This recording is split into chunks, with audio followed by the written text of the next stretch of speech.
Well, hello and welcome to today's episode of the Power of Your Mind podcast. You are listening to episode number 168. I love that number 68 because that's the year I was born. I just told everybody how old I am. I'm Victoria Gallagher, Law of Attraction hypnotist and number one bestselling author of Practical Law of Attraction. Align yourself with the manifesting conditions and successfully attract your desires. I'm also the founder of hiptalk.com and HypnoCloud apps, which gives you access to over 500 hypnosis recordings right in the palm of your hand. So be sure to download that app from the app stores today. And today I have a very special guest with me, Steve Gamlin. Now in his 17th year as the Motivational Firewood Guy, Steve Gamlin shares his back to basics blend of positivity and humor with corporate and conference audiences around the country. Drawing from his decade in the radio industry, 7 years of stand-up comedy, and 30 plus years in personal development, Steve teaches his clients to see their desired outcomes and understand their why. Then build amazing action plans to help them achieve those dreams, utilizing his Vision Board Mastery program, as well as live and virtual events. And he can be found on Facebook. I'm going to give you all of the show notes in our show note area on his website, motivationalfirewood.com. And he also has his podcast on anchor.fm/Steve Gamlin, and also his YouTube channel. And so today, Steve is going to be sharing some of his insights on vision boards and visualization, how to see your goals, become the person you need to be, and achieve and build your action plan. So welcome to the show, Steve. Thank you so much, Victoria. I was also born in 1968. So we Awesome. share What's the a same great number year of to be candles. born? It was great music, beautiful cars, and us. So there you go. Exactly. Lots of good things came out of that year. Yes. So, yeah, vision boards. This is something that is actually unique to this show. I don't think we've ever, as much as we talk about manifesting and law of attraction and visualization in and of itself and affirmations and meditation, all those juicy, wonderful things that help us to manifest, this is a tool that we have not actually discussed on the Power of Your Mind podcast. So I'm really excited after 168 episodes, or 167 so far, to dive into this topic, because so many people have dream boards, vision boards, whatever you call them. But you're going to talk to us a little bit about your unique way of putting vision boards together so that they actually work. Because, I mean, you can make a vision board all you want, but if you don't use it the right way, if you don't take the right approach to creating a vision board, then it doesn't really do anything for you. So Hmm. we want to do things on this show that actually help people, that are effective, and that will help people to manifest their dreams. So thank you so much for being a guest here and talking about this exciting topic. Thank you so much for having me. And every other tool that you mentioned with hypnosis and all of the other things you mentioned that you've had on past shows, they're all part of it. And every once in a while, somebody will come up to me and go, "Oh, yeah, Steve, I went to a vision board party once. It didn't work." Like, well, when the marketing lead in, when the Facebook ad for your vision board party said, "Oh, we'll have wine, cheese, crackers, scissors, and glue sticks," thinking, you know what? You might not have your priorities in the right order there as far as if you want to create something long term. So I actually launched a t-shirt line last year that said, "Friends don't let friends attend vision board parties." It came out Yeah, of a rant and somebody laughed when I said it. And I said, "Let me write that down."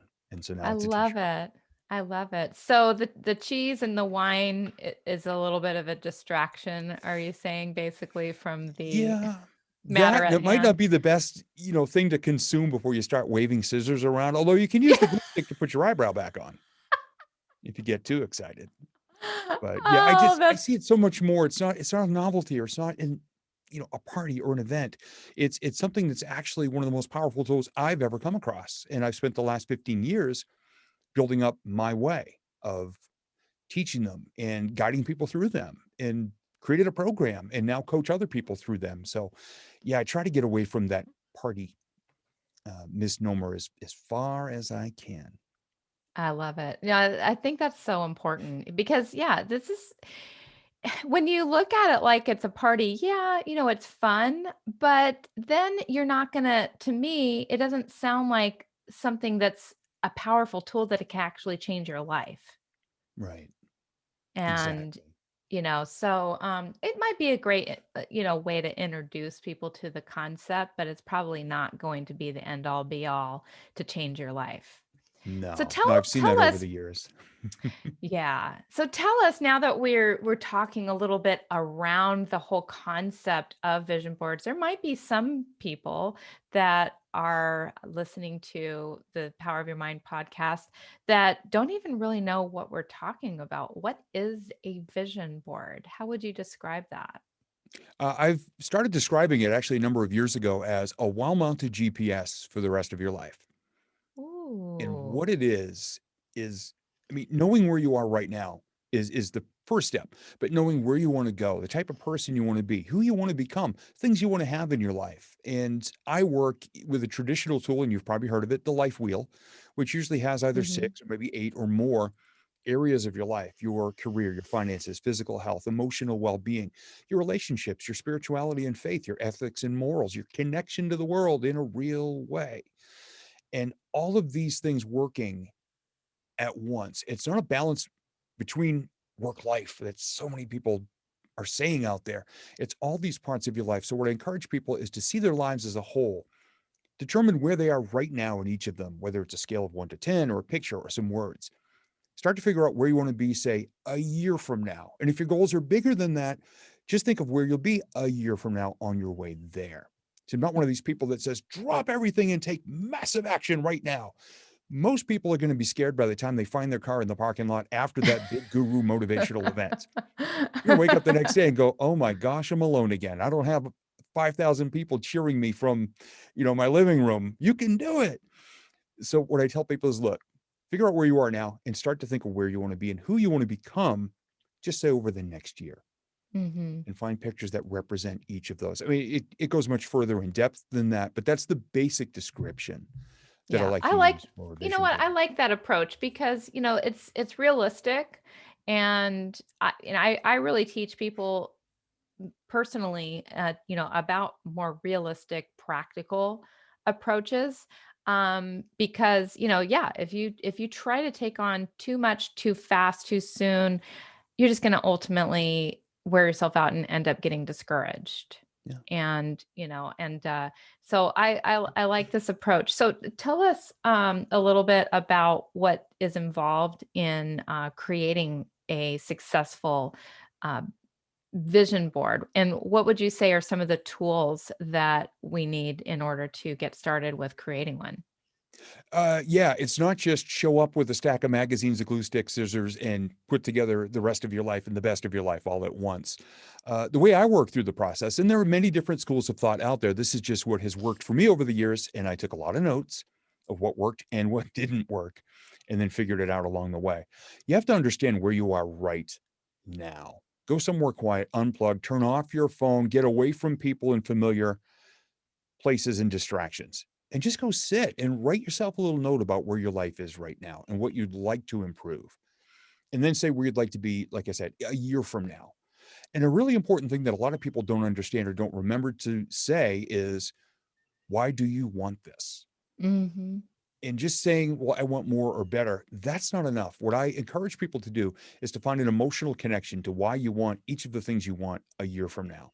So that when those roadblocks or those interruptions or those distractions show up, you can stay on focus and get there. See, somebody wants to lose weight. Okay, why do you want to lose weight? Well, I don't want to die. That's a good one. My doctor told me at age 38 that had I stayed on the path I was on when I was in my early 30s, I would have had a stroke by 40. That was a pretty good reason to lose 20 pounds and eat a lot healthier for the rest of that decade. Absolutely. And I'm still Yeah. here because of it. So that became my why for getting in better shape that year. My dad quit smoking when my sister and I were little kids because she said, Daddy, someday I want you to walk me down the aisle at my wedding. And she was crying when she said it. He quit Oh, smoking cold turkey the next day because he yeah, found a that's a good why. why. So it's to find something emotionally compelling, and they don't all have to be life and death things, but to find a compelling reason why. And the way I teach it is I have people also understand your behavior and communication styles. You can say you want this, but are you the type of person who's actually going to go do the work? Or do you just need to bring in some coaches or mentors or partners or somebody who possesses that skill and that drive to help you to get there? Because when I became a speaker, I talk to other speakers and I coach newer speakers. And I say, what's it going to feel like when you're on stage in front of 2,000 people? And they go, oh my gosh, I'm so afraid of people. I don't want to do that. Okay, but you want to be a speaker. Well, yeah, I want to help people. Right. Okay, well, let me just bring in It's somebody part of the and job tell the coach. description. It kind of is. You have to have, unlike the COVID era when I'm sitting here by myself, dressing nicely from the waist up, talking to people. You kind of got to be around people if you want to be a speaker, but it just they just had to make these little adjustments.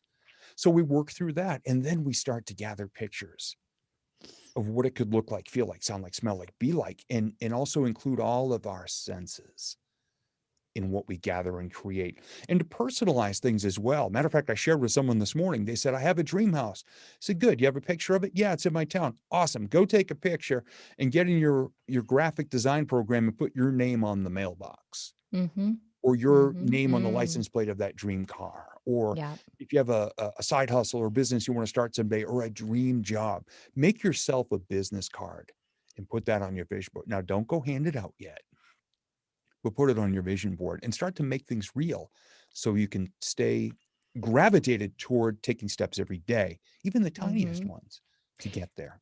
You know what? I have a little addendum to share with that. So, two things. So, as I was manifesting the dream house that I am in right now, that I manifested, we actually closed September 16th of 2020. So as we were in the process of manifesting that, I'd look on Zillow, and I would actually look at the office that I wanted to be in. And I took a screenshot and I made that my office that I was sitting in here on Zoom. Or I would also take same thing with the backyard. Mhm. So Zillow is a great place to get yourself some. I don't know. I can't say copyright, if there's some copyright protection there. So you didn't hear that from me.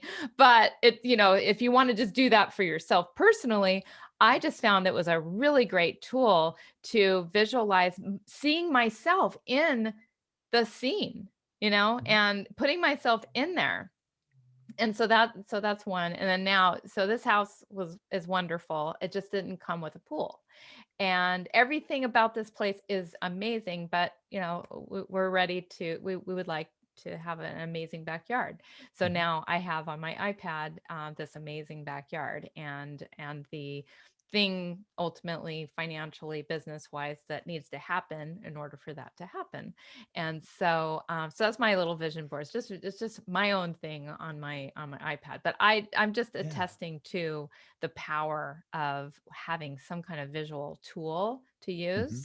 It's amazing. Yeah. And it's so funny that my wife and I 3 years ago did the same exact thing. We would look online and we would see a property, and she was traveling a bit back then. So by the time she got home, it was already under agreement, always. Mm-hmm. We went Mm-hmm. driving around one morning, visited three, said no to all three. And she looked on her phone. She goes, oh, there's a star. Hey, where's this street in Ware, New Hampshire? Oh, there's an open house. You want to go? That's the house we bought. Oh, And it had lovely. everything we had said we wanted in a home. We'd never seen the listing. And we spent 10 minutes walking around the house, and it had central air, a full house generator, a walk-in closet bigger than my room when I was a kid for my wife, and it has its own window, which blew her mind. It was so big. That's the house we got. I love it. I love it. Congratulations. That's Thank you. wonderful.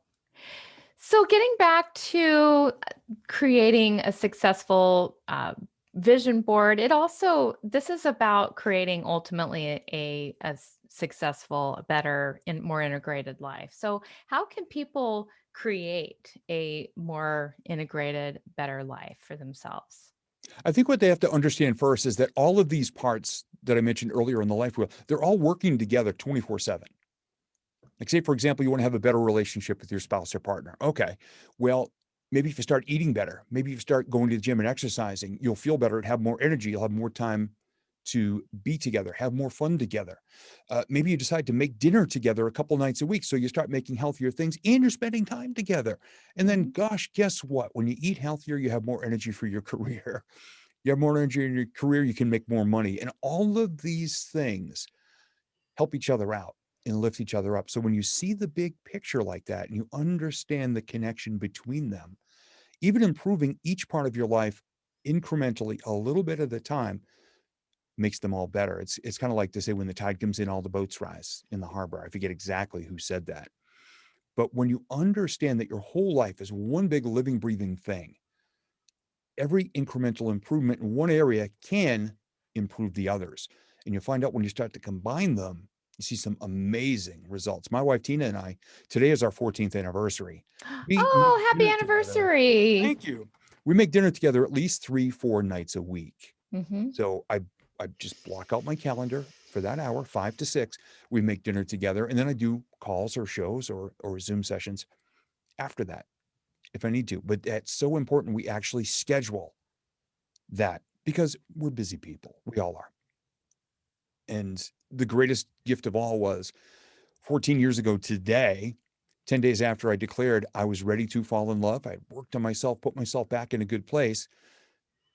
She sent an email from 1,300 miles away after 21 years of zero communication.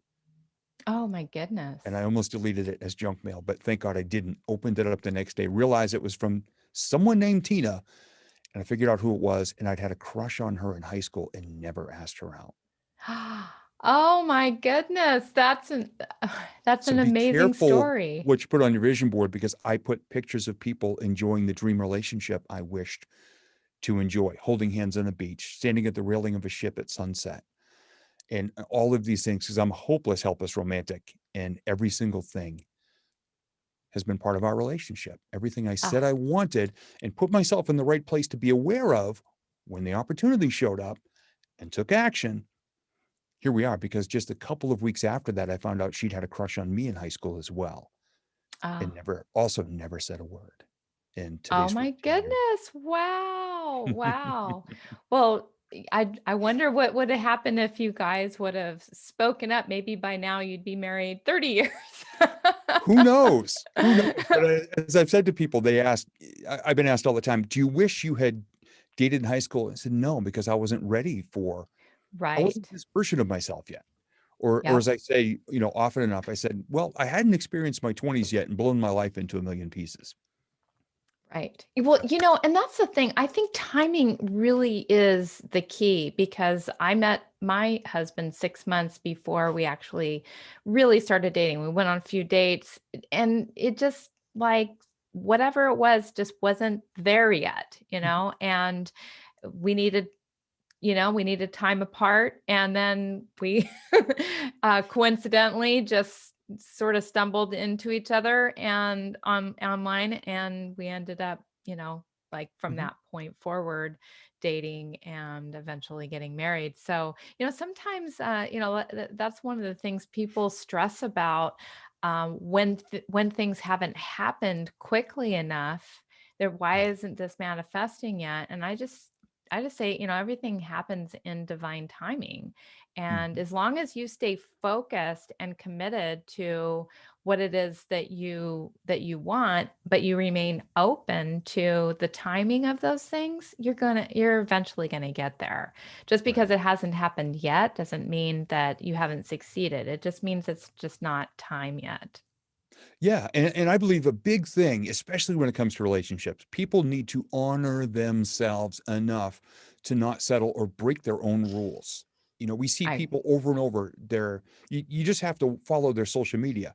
In a relationship, broken up, you know, these people are, I'm done. 3 days later, in a relationship, and they haven't They haven't healed, they haven't honored themselves, and they haven't, in my opinion, done the work to understand what they really want and really deserve in life. And they settle and they settle and they break their own rules and they fall back into similar patterns along the way. And it doesn't serve them, but yet it's maybe it's more comfortable than being alone or less scary. I'm not a relationship expert, but I'm just saying that's what my pattern was for several years, many years ago. And then I finally decided after my first marriage ended, I spent about 3 years really working on who I wanted to be to find that perfect relationship. And gosh, wouldn't you know, when I declared I was ready and I had my eyes and ears open, she showed up. And I didn't even have a picture of her for that first month of texting, emails, and phone calls. Not even a picture. She had no social media footprint. So I got to fall in love with my eyes closed and my heart wide open. And it was the greatest gift ever. I love it. Oh, that's beautiful. What a beautiful story. Thank you for sharing Thank you. that. So, so you work with a lot of companies Mhm. to do these vision board events. Can you tell us a little bit how companies can also benefit from having a vision board? Most definitely. And my favorite companies to work with, they understand the importance of personal as well as business development. And they understand that the people who are under their roof or even now working remotely, if you can make them or help them or encourage them to be the best version of themselves and understand why they're there every day, either dialing for dollars or building relationships or growing relationships with your current clients. If you can understand why they're there every day and their personal goal is right in front of them, whether it's on their phone or their desk or their wall or whatever it is, you're going to get the best out of them. And when you get the best out of them, you get the whole company's goals get achieved more when the people are there feeling appreciated, feeling understood and encouraged, and have leadership that actually is aware and can have conversations about their goals. It's not just the old time thing of the manager coming through and cracking the whip, get on those calls, call those leads, and just cracking the whip where you're just dialing for dollars. Hey, I get that. And if it's a viable thing for your company, great, but we're probably not going to be working together. Hmm. What I love the most is seeing the interaction of team members. I work with some organizations that have hundreds of members, and I work with some where I have an 8-person team that's part of one division, all working together. And when we do our monthly group coaching calls over Zoom, you start to see these relationships develop. You start to see an energy. You start to see them cheering each other on and actually making connections for each other because they never knew. I never knew you had that goal. I never knew you wanted to meet this person. Oh my gosh, I know that person. I can connect you with this person. And you just start to see the whole team and organization start to rise up in a different level of relationship. Now, it doesn't mean we all walk around hugging each other. Um, some people, this is woo woo, but I'm not a kumbaya guy riding a unicorn with rainbows and glitter. But the energy that I see under the roof at the companies I've worked with has been amazing. And I've had people I worked with 7 years ago reached out during COVID and said, Steve, what can we do? Everybody's remote, everybody's feeling left out, disconnected. So we put my whole program online. So thank you, COVID, for that, because we didn't have that before, and created this whole virtual coaching program that now exists. That's awesome. Yeah, so many people had to, including myself, get creative, and I mean, Zoom. Thank goodness for Zoom, Yeah. Yeah. and other types of platforms like that were already in place and fairly well established, but still there were a lot of people that were kind of new to him. But kind Mhm. of getting back to what you were saying, that the how everybody just was able to get on the same page through these vision boards. It's the power of the mastermind, really. Mhm. Like when all the minds that are focused on this vision, and now you have this very clear, concrete something to everybody can visualize, everybody can see that. It creates another energy, and so that woo-woo energy you're talking about, that we don't necessarily want to acknowledge, but it exists. It's really a thing. It's this extra energy that gets created when all of the minds are all in sync, and amazing things can happen. So that's brilliant. And I love the idea of having companies come together, creating a vision board. That's beautiful. Me and my cats, we like to I can see My the my cat one. virtual Nap, assistants. nap, nap, nap, eat, nap, nap in the Yeah. windowsill, growl at birds, nap. Yeah. So that actually leads me to a different kind of question about vision boards. So I Mhm. have my own idea about this, and I'm curious what you think. So Sure. when you're making a vision board, would you say that do you want to put all of your goals on this vision board, every aspect of your life on this vision board? Or do you feel like having a vision board for each segment of your life? What are your thoughts about that? There are definitely different schools of thought on it. I prefer to have everything on the one board because, like I Mhm, said, they all kind of impact each other.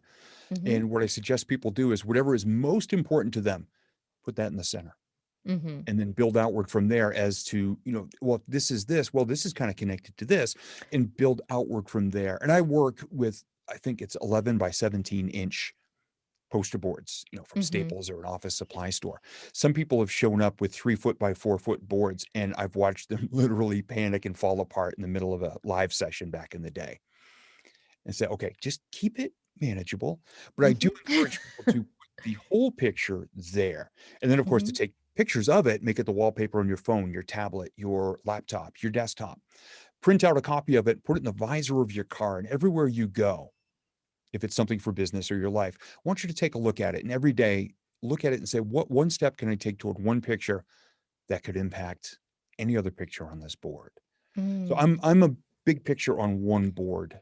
Yeah, As that makes opposed to sense, and I can see that because but the point that I heard that stood out for me is to make a focal point, something really that is the main focus, but every other aspect of your life I is intertwined into that, and they're all supporting that one focal point. Because if you are striving for a certain level of success in your business, well, if your relationships are not working, or if if your health is failing, or if you're feeling tired, or whatever it is, all those aspects of your life really play into that. If your head is full of garbage all the time and you're not focused on your personal development and becoming a better person, then you're just not going to succeed at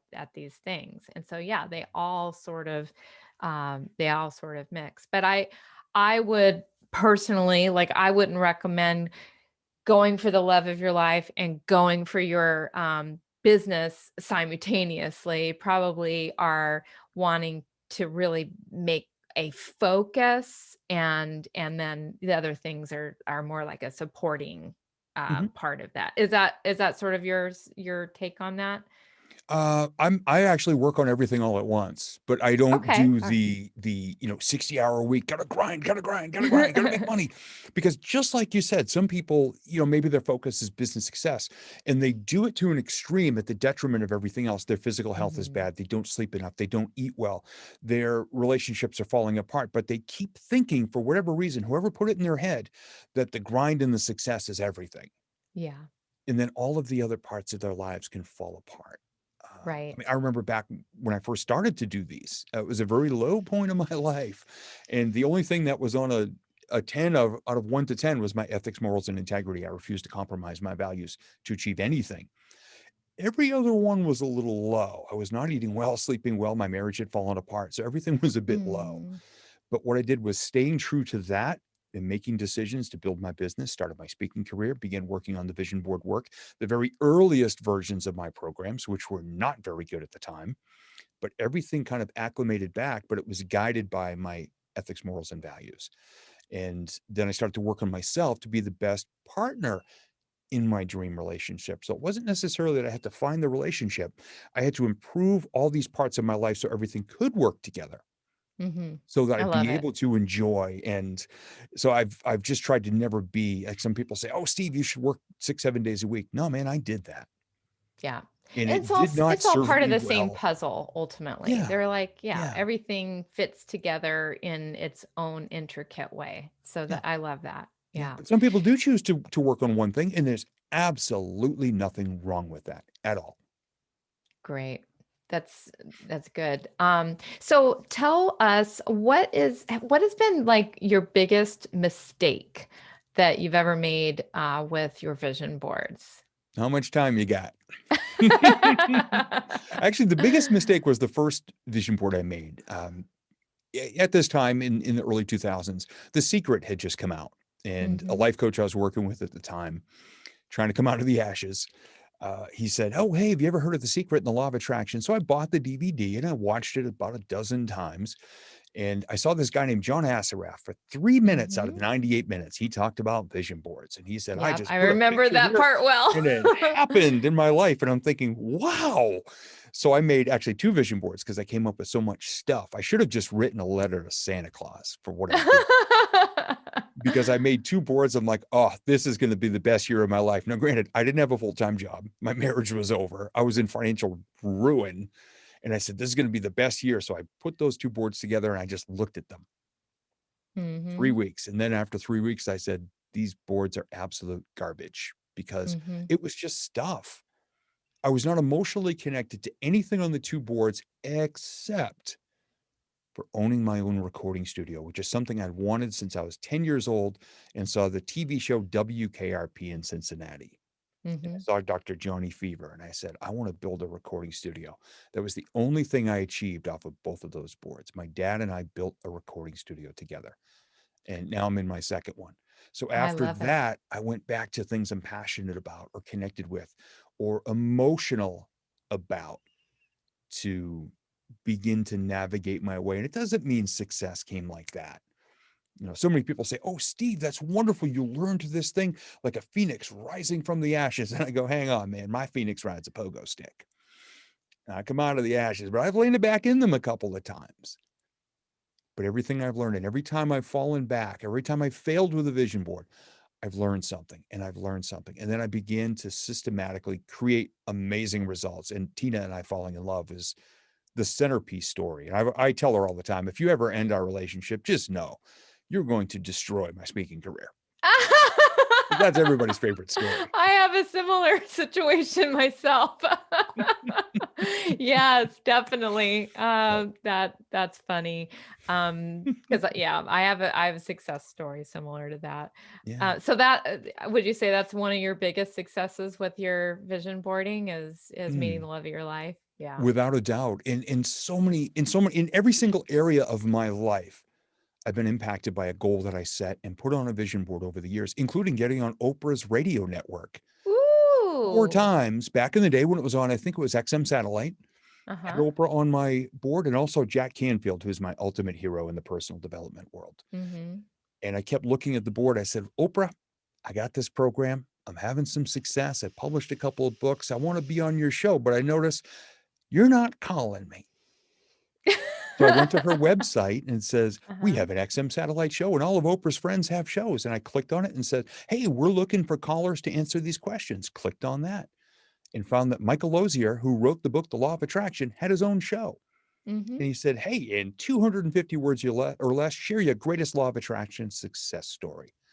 So I typed in the story of me and Tina, and within one business day, one of his producers named Lola Vanderpoy with a delightful British accent said, Michael That's Losey loved your response and he'd like you to be on the show next Thursday. Would you be amenable to that? I said, Lola, I have no idea what amenable means, but I'll be there. And I got invited back 3 more times. Lola is one of my dear students from Oh my gosh, look at my this law of small attraction world. seminar. Oh my gosh, I I know adore her. exactly who, I mean, she's one of my coach, my favorite people. Wow. Look at this world we live in. I mean, seriously, come on. What are the odds I knew that a she way we worked in said her radio, but name? I didn't know she was Yeah, connected with that. I think she mentioned one time the Oprah thing, but I never made yeah. that connection Oh my until right now gosh. that you said that. That is That's so amazing. bizarre. That's Oh my amazing. And goodness. please tell her I got her accent right when you speak with her. Yes, no, you definitely did. She has a beautiful accent. She does. Oh my, look at this. See, this is what we're talking about. For the people listening right now, there are no coincidences. There are meant to be's. In Yes. things like this, if we're open and honest and aware, Moments like this happen to us all the time, and we're not lucky. Get that right off the table. We're not. No, no, definitely not. Definitely not. This is great. This is It's too funny. this has been fun. So I'm gonna ask you one more question, then I'm gonna Mhm. get to this special gift that you have for our audience Sure. today. And thank you, audience, for being here and listening to the power of your mind. And I know that you're getting a lot of value out of this information. So you have mentioned the word, feeling and emotion and why and all of that several times. And I just wanted to dive into that just a little bit more and Mhm. just ask, like, why is it so important that we have a why, that we have this emotional connection? Like, what is it about that seems to make it work better? What I've discovered over the years is it's the gas in your tank. And it's the narrow view out your windshield that's going to keep you going, because in this world that's going faster than ever before with social media, more negatively than ever before, with everything going on in the world, there's more screaming, more fighting, more arguing, more people getting in your face, telling you what you're doing is wrong. You got to do this. You have to do that. You have to feel this way. You have to do this. Hmm. If you have a goal and if you know your why, it's going to keep you on track, or at least increase the odds that you can keep at it longer and stay in the game and stay on track toward what you want. And people ask me, why'd you become a speaker? Well, I want to help people. Okay, why? Why? And a friend of mine, when I was 24 years old, believed in me when I didn't, about getting into radio and following my dreams. Hmm. At the end of 10 years, working 15 years worth of hours, I sat on a stage at a concert in front of 15,000 people, bawling my eyes out, talking to my friend while the fireworks were going off, saying, thank you for believing in me. Oh, And when I that's became a beautiful. speaker, someone asked me why I became a speaker, and I told the story of my friend. Now, it took 17 times of getting to my why from this friend who asked me. And when I finally said it, I was crying. And he says, don't ever forget why you do what you do. And that's why throughout the ups and downs, the COVID, the everything, the recessions, 17 years in, I'm still speaking. And when people say, why are you a speaker? I know exactly why. And I smile and I give a thumbs up to my friend. And even on the days where I'm just not feeling it, I go out there and give my best every day, That's, because there's you someone in the know, shadows who needs a hero. And anybody who reaches Mhm. into the shadows and shines a little light, congratulations, you're a hero to someone. I love it. That it's so important to know your why. Do you help people to get in touch with what their why is? Because I know some Yeah. people have a hard time really connecting. Like, I want to win the lottery or whatever it is that they want to do. It's like, well, why? Or Yeah. why do you want to be successful in your career? Why do you want this relationship? Why do you want a family? Why do you want blah blah blah? I mean, do you help people to get in touch with these their reasons? I do, not in a fully clinical way. Like a lot of times there might be some therapy involved, or somebody, trained in a certain Hmm. medical field that can really help people to get through stuff to understand. But what I do is I always call it, I said, look, we play volleyball. Hmm. I ask you why, you kick back an answer. If I don't think it's the full reason, I'll kick it back and we'll have a conversation. And Hmm. sometimes what I've seen is when the light goes on and somebody goes, "Oh my gosh, it was right there." And I say, "Okay, tell me about that." And when I see them light up, I'll hold a mirror and I'll say, "Now say that one more time and watch your face. You just came alive. Ooh, Start that's there. beautiful. You've just tapped into it. Keep it going. You keep growing and stay connected with it and grow it from there, because it's not just always an obvious thing. Some people want to win the lottery because they had nothing when they were kids. And now they want to have all this wealth and all these things, but they forget that along the way, the trappings of it and the damage it can cause. So we start smaller and we work on things. And what is one nice thing you'd like to have and work toward? And then they start to earn their way to it and appreciate it more. So it's kind of that approach that I take with people. It's more That's like playing beautiful. volleyball, because after Yeah. a great volleyball match and you see people diving down and saving it and going up and spiking and recovering, at the end nobody really cares who wins. There's a final spike, but you're so excited by the journey, you don't care who won. You just got to witness greatness, and I get to be a part of that every week. That's beautiful. And the thing is that we all know why. It's just a matter of really sitting with yourself, sitting with that question and and having somebody to facilitate that can make that a little easier of a Yeah. process. But the answers are all within. And so, with that said, this has been really informative, really great. I love vision boards. I love the law of attraction. I love manifesting. Everybody knows that. Anybody who watches this show, obviously, this is what I'm all about, is helping empower people, empower their mind, because you can have, do, be anything. It's all possible. And this is another amazing tool that helps you to achieve that, but you got to use it. And so here's a way that you can use it more effectively. You're offering a free gift Mhm. for our listeners of the Power of Your Mind podcast, which is this is a I just want to make sure I Mhm. got that right. It's a free gift Yes, it that is, of course. they can go to your website, motivationalfirewood.com/VI5, which Yes. stands for visualize in five. It's a Mhm. video and a PDF that outlines the basics of visualization. Is perfect for people who may not understand how that works. And it is a solid reminder for those who need a refresher.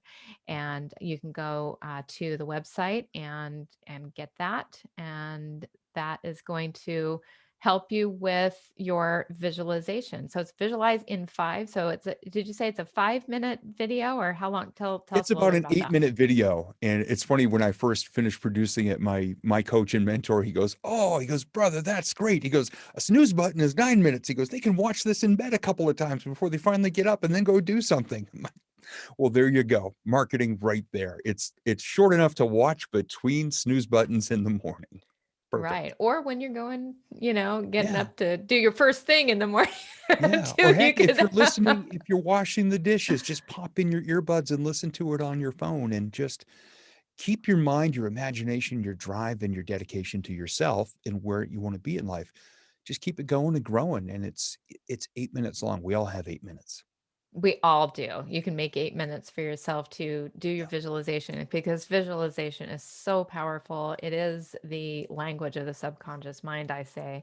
And Hmm. it's the easiest way to get yourself connected to your, what it is that you want, is through the power of visualizing. So thank Hmm. you so much. That's a very generous gift for our My audience pleasure. today. And thank you so much, listeners, for tuning in and listening to Steve today. He's been, giving us all kinds of wonderful nuggets of information on how we can improve our lives and, tap into the great power of our mind, and it's all within you. So thank you so much, Steve, for being a guest here today. It's been a privilege, and it's been very educational, informative, and insightful. So thank you so much. My pleasure. Thank you so much for having me. It's been a joy. And it's been, and I say this in the best word possible, the best way possible, effortless.